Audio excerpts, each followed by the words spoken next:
Hello everybody, this is John from USA London. Welcome back and thanks for watching. If it's your first time on my channel, as always, welcome. Today I have another video for you guys. Today's video is how to fill up form N-400 application for naturalization from part 1 to part 4. If it's something you're looking for to know how to do, just stay tuned and I'll be right back. USA Monde.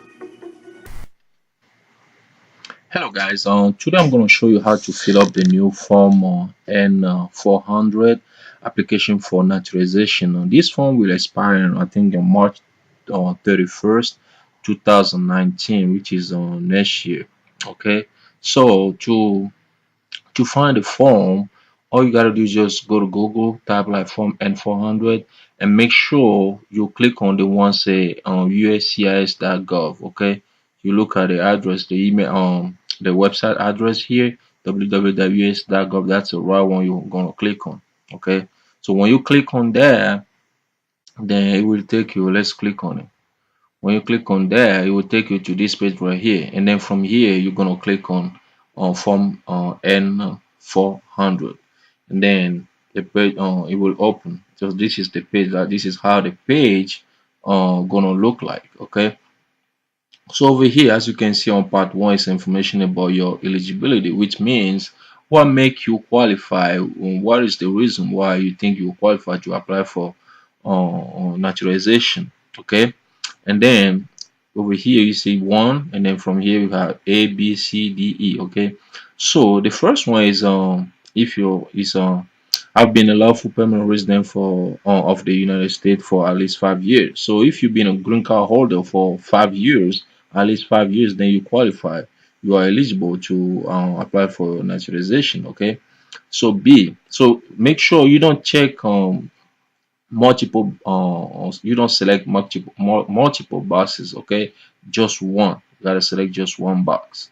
Okay, so if it's B is I've been a lawful permanent resident of the United States for at least 3 years. In addition, you have been I've been married to and living with the same US citizen spouse for the last 3 years, and your spouse has been a US citizen for the last 3 years at least uh, at the time you fill your form N-400. So basically, you are if you are a spouse of a US citizen, and that spouse has his or her citizenship um 3 years by the time you file the form N-400, and you've been a permanent resident green card holder for at least 3 years, then you qualify to check this box number B, or this box B. Okay, so on C is a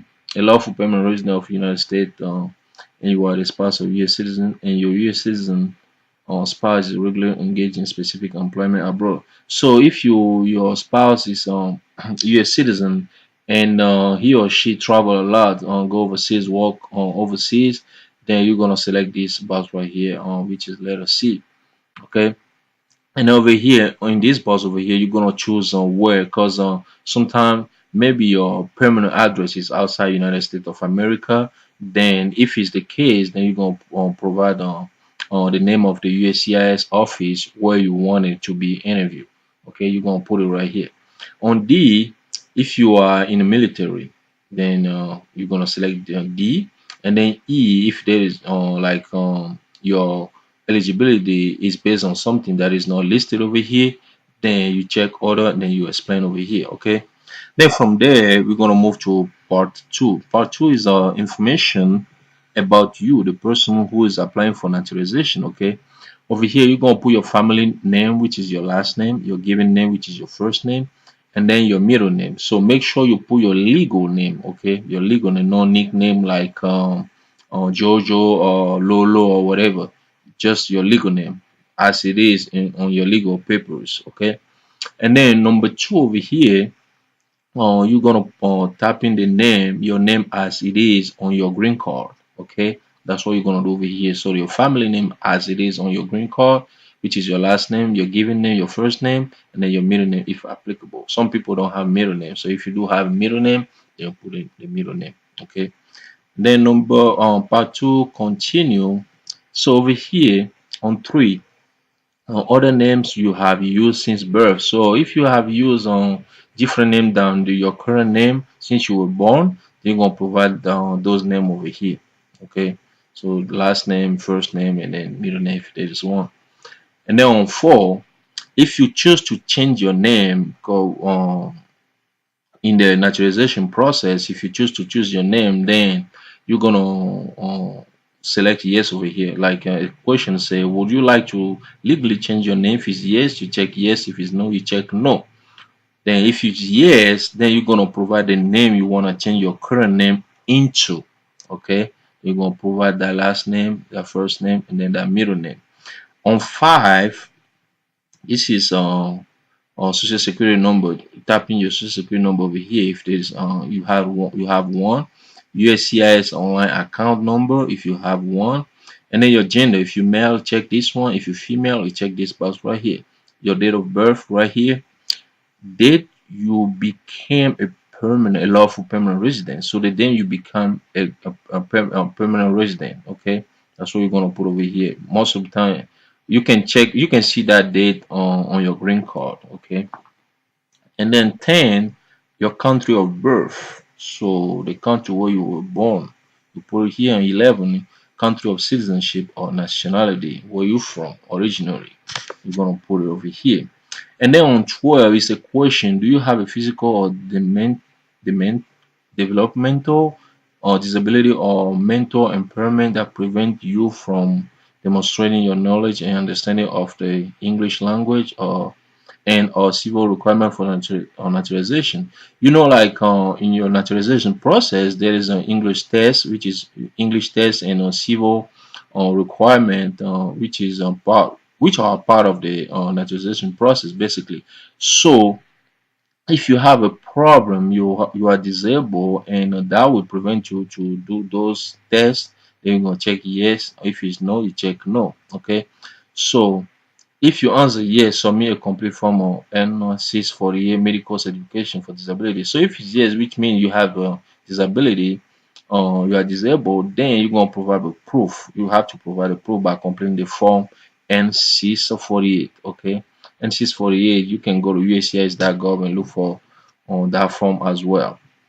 And then on 13, there is an exception from on the English language test. So some people are exempt from the English language test, which is part of the naturalization process. So you're gonna choose your exemption right here. So if you are 50 years of age and older and you have lived in the United States as a permanent resident, if it's yes, you check yes. Permanent resident for a period totaling at least 20 years at the time you file for N-400. Then you're going to, if it's yes, you check yes. If it's no, you check no. That way, if it's yes, that way you're going to be exempt to take an English test, language test. So the second case, B, is are you 55 years of age and older, and have you lived in the United States as a lawful permanent resident for a period totaling at least 15 years at the time you file for Form N-400. Basically, if you've been living in the United States for America for 15 years and been permanent resident for that 15 years, you are 55 years old. Then if it's yes, you check yes. If it's no, you check no. If it's yes, that means you'll be exempted to take the English test. So the third one is if you're 65 of age or older, and um, have you lived in the United States? You have lived in the United States of America as a permanent resident for a period totaling for at least 20 years at the time you file for your Form N-400. If you meet this requirement, you will also be given a simplified version of the civil test. So instead of so you'll be exempt for the English test, and also they're gonna give you just simplified civil test, which is not gonna be complicated.